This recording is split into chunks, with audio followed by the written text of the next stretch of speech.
Arrest చేయడం అనేటువంటిది జరగలే. జరుగుతుందా లేదా అనేది చూద్దాం.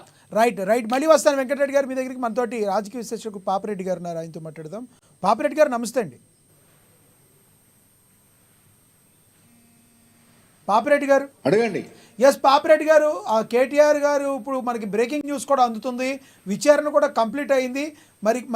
మరింత సమాచారం మరి కాసేపట్లో మనకు అందనుంది. మరి కేటీఆర్ గారి అరెస్టు అనివార్యం అనుకోవచ్చా? ఇప్పుడు లక్ష్మీనారాయణ గారు, అందరూ ప్యానలిస్టులు ఉన్నారు, లైవ్లో జనాలు కూడా చూస్తున్నారు. నేను ఒకటే విషయం చెప్పదలుచుకున్నది ఏంటంటే, ఇప్పుడు ఒకవేళ కేటీఆర్ మంత్రిగా ఉన్నప్పుడు ఈ కార్ రేసులో అవినీతి జరిగింది అని చట్టపరంగా నిరూపించి దాని ప్రకారం ఆయన మీద చర్య తీసుకోవాలి. దాని మీద మిగతా రాజకీయాలు రావద్దు. కానీ దురదృష్టవశాత్తు జరుగుతున్నది ఏంటంటే, చట్టం ఒక సామెతను, చట్టం తన పని తను చేసుకుంటూ పోతుంది.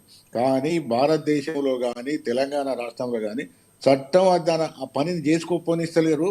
అనేక విధాలుగా అవాంతరాలు చెప్తున్నారు. ఉదాహరణకు ఇప్పుడు కేటీఆర్ నేను తప్పు చేసినా లేదా అని కేటీఆర్ చెప్పాలి, కానీ రేవంత్ రెడ్డి దొంగ, రేవంత్ రెడ్డి 50 లక్షలు తీసుకున్నాడు, ఆయన బాంబర్లు తీసుకున్నారు, ఎవరు తీసుకున్నారు అవి వాళ్ళకి వచ్చినాడు వాళ్ళకు కూడా వస్తుంది. ఇప్పుడు జరుగుతున్నది ఏంటంటే, ఒకళ్ళ తప్పు కానీ ఒక తప్పును కప్పిపుచ్చుకోవడానికి మిగతా వాళ్ళ తప్పులు ఎత్తి చూపెడుతున్నారు.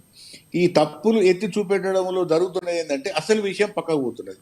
రేవంత్ రెడ్డి గారు ఈ 1 ఇయర్లో ఆయన మీద అనేకమైన అవినీతి ఆరోపణలు కానీ, ఆయన కుటుంబం మీద, ఆయన బ్రదర్స్ మీద, తర్వాత మిగతా అందరి మీద కూడా అనేక రకాలైన ఆరోపణలు రావడం కూడా జరిగింది. ఇంకా భవిష్యత్తులో కూడా ఇంకా అనేకమైన ఆరోపణలు రావచ్చు. అయితే జరుగుతున్నది ఏంటంటే, నా విషయాన్ని నేను కప్పించుకోవడం కోసం మిగతా వాళ్ళ విషయాలను ఎత్తుపి బయటపడడం, ఇది రాజకీయ నాయకులు చేస్తున్న పని. కానీ చట్టం, నా బాధ ఏంటంటే, చట్టం పకడ్బందీగా ఉండి బలంగా ఉండి చట్టం ప్రకారం పోతే వీళ్ళందరూ కూడా నేరస్తులే. రేవంత్ రెడ్డి నేరస్తుడే, కేటీఆర్ నేరస్తుడే, రేపు ఒకవేళ కరెక్ట్గా కేసులు పెడితే కేసీఆర్ కూడా నేరస్తుడే, హరీష్ రావు నేరస్తుడు. ఎందుకంటే వీళ్ళు ఆశామైస్గా చేయలేదు, చాలా తప్పులు చేశారు. అంటే పాపిరెడ్డి గారు, ఇప్పుడు ప్రధానంగా మీరు అనేది డబ్బున్నోడికి ఒకలాగా, పలుకుబడి ఉన్నోడికి ఒకలాగా, పలుకుబడి లేనోడికి, సామాన్య మానవుడికి ఒకలాగా చట్టం భారతదేశంలో జరుగుతుందని మీరు అంటారా?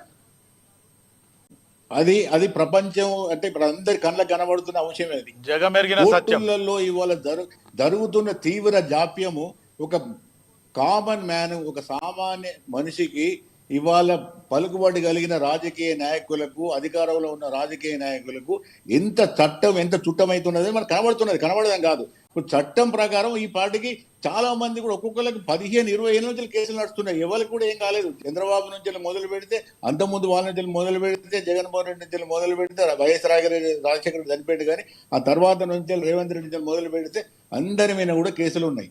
కేసులున్నా కూడా అవి కూడా కొన్ని స్పష్టంగా కనబడుతున్నాయి. పెద్దగా దాని మీద పెద్ద మన చర్చ కూడా అవసరం లేదు. కానీ ఎవరికి ఎందుకు శిక్ష పడతలేదు అంటే కారణం ఏంటంటే, చట్టం అందరికీ సమానంగా పనిచేయడం లేదు. చట్టంలో ఉన్న వెలుసుబాట్లు, లొసుకులను వీళ్ళు ఆసరాగా చేసుకొని ఈ చట్టాంతో ఆడుతూ వీళ్ళు బయటపడుతున్నారు. ఒకళ్ళ మీద ఒకరు దుమ్మెస్తు పోస్తూ ప్రజలను పక్కదారి పట్టించడం. మరి సమస్యలు పరిష్కరించాలంటే అసలు ఏం చేయాలి? ప్రజల్లో మార్పు రావాలంటారా? ప్రజలలో మార్పు రావాలి, రాజకీయ విలువలలో కూడా మార్పు రావాలి. రాజకీయ విలువలు శూన్యమండి. ఇప్పుడు ఈ కాంగ్రెస్ ప్రభుత్వం, శివరాజు గారు మిమ్మల్ని ఒక ప్రశ్న అడుగుతున్నా, ఒకటే సూటిగా అడుగుతున్నా ఈ మీడియా ద్వారా.